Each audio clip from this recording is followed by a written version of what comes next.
এরে হুযায়ফা, বারবার তোরে কে রে চিঠি দিয়া বিরক্ত করে?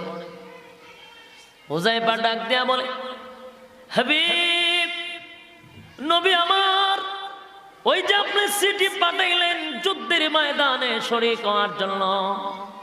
নবী গো, সবে মাত্র তখন আমি বিবাহ করেছি, আমার নববধূ ঘরে বসে আছে, আমি আমার বিবির সঙ্গে একটা বারো সাক্ষাৎ করতে পারলাম না, তাই বিবি বারবার আমার চিঠি দেয়, একটা নজর দেখবে, কিয়ামতের মাঠে চিনবে।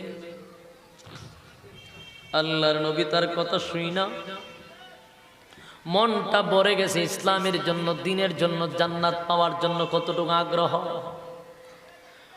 নবীজি বললেন, হুযায়ফা আমি নবী তোরে ওয়াদা দিলাম,